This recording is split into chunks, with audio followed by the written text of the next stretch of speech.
Hey you guys, it's your girl T, and I want to go ahead and shout out William Boone. William sent me this story, and once again it's coming from Maniac Minnesota. So what's going on now, Maniac Minnesota, you ask? What's going on is that there's a woman named Pat Maahs, and basically Pat Maahs had been working at her job for 14 years. And one of her co-workers, she walked in on him doing something to her coffee. And when she walked in, he seemed really embarrassed and he ran out the room. And she said that something with her coffee didn't taste right. She saw a lot of sticky stuff on the desk and she didn't know what to think about it. So she ended up getting it sampled and they found out that it was jizz. This nasty maniac mofo done jizzed in her coffee. And not only that, he had been jizzing in her coffee for the past 6 months. She said that her coffee had been tasting bad. She thought it was spoiled. She didn't know what to think. Go ahead and check out this nasty ass news clip and I'm going to come back with the rest of my commentary. A woman says a co-worker violated her, but she was shocked to learn that he didn't commit a sex crime. Hey, we should warn you, the details of the story are disturbing. My world had ended. I mean, seriously, it was something very serious that had happened to me. And I thought, and there's no repercussions for him.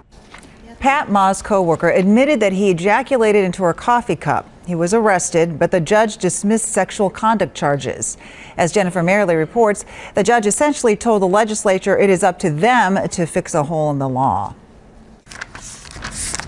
Pat Maahs has worked at Byswinger's hardware store in New Brighton for 26 years. She's the shipping and receiving manager and spends most of her time at this back desk. Her coffee keeps her moving. Generally, I make a cup and take it in a travel cup on my way to work. I finish that cup up about 10:30, maybe have one more cup during the day.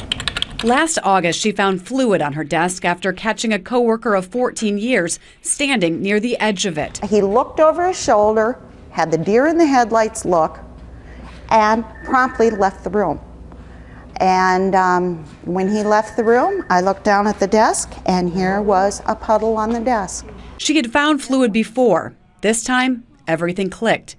And then she picked up her coffee cup. And I went, oh my goodness, because that's when I put it all together, that's what I was actually tasting in my coffee from previous occasions. Maahs says she realized what she thought was spoiled coffee over the past 6 months was something far more outrageous. It is a sexual assault. I was sexually assaulted. The co-worker faced 2 charges of criminal sexual conduct, but the judge dismissed them because no current sex law covered this type of incident. My worst thought is I have to go through STD testing for a year, and he's going to get off. At the judge's suggestion, she enlisted the help of lawmakers. I just don't think that anybody ever anticipated that someone would do this. Representative Deborah Hillstrom took on the challenge of changing the law and changing the language defining criminal sexual conduct in the 5th degree. This just says if you put your bodily fluids in someone else's food, that counts for criminal sexual conduct as well.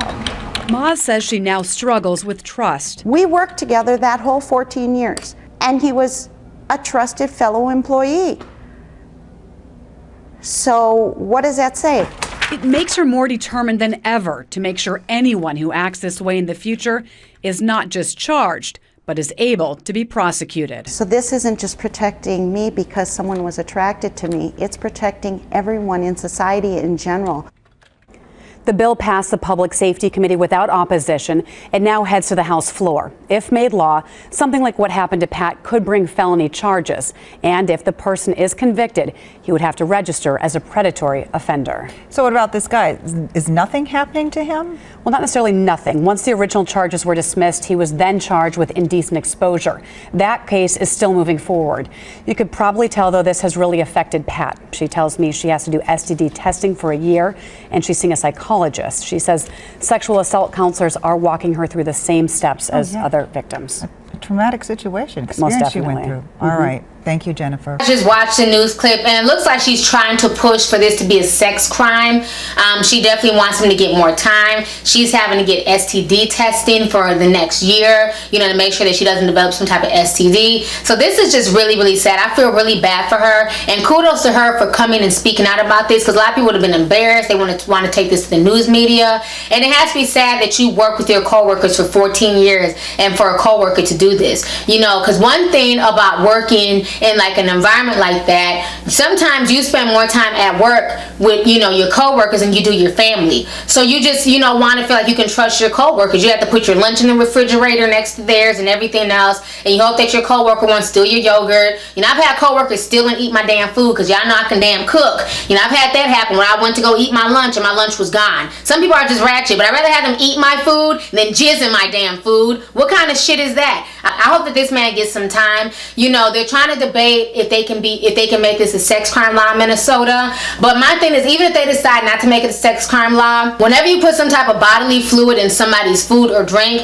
it's automatically considered battery. So this man should not just get a slap on the wrist. He needs to be in jail. That is some disgusting ass shit. I cannot stand people who tamper with other people's food, because you have a lot of people out here like myself who have really sensitive immune systems. I can't be having people with their dirty fingers touching my food, sneezing in my food. I'm a germaphobe. So I couldn't imagine going to go drink something and knowing that somebody did that. That is just disgusting. That is just some evil ass shit. You know, and I've heard stories. I've even heard stories of people telling me about women putting like menstrual fluid in people's foods and stuff like that. So it's nothing new. People do this type of stuff. But I think people who do things like that are literally insane. If you're sitting there playing with your body fluids and you're putting them in people's foods, I think you have a few screws loose. And I wish they would have blasted this man's picture so we could all see what he looks like. I wish they had posted his Facebook page so I could cuss his ass out. Especially being that he's here in Minnesota. Might have to pay his ass a visit. No, I'm just playing. But anyways, go ahead and leave a comment with your thoughts on this entire Maniac story that's once again coming from Minnesota.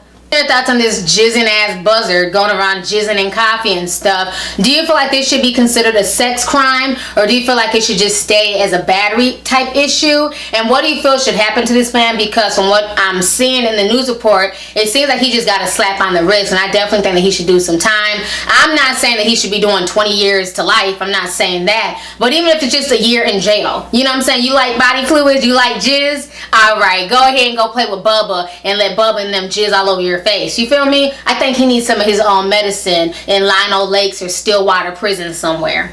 So anyways, let's go ahead and get the discussion popping. Let me know your thoughts on this entire nasty ass story that's once again coming from Maniac ass Minnesota. Alright, deuces.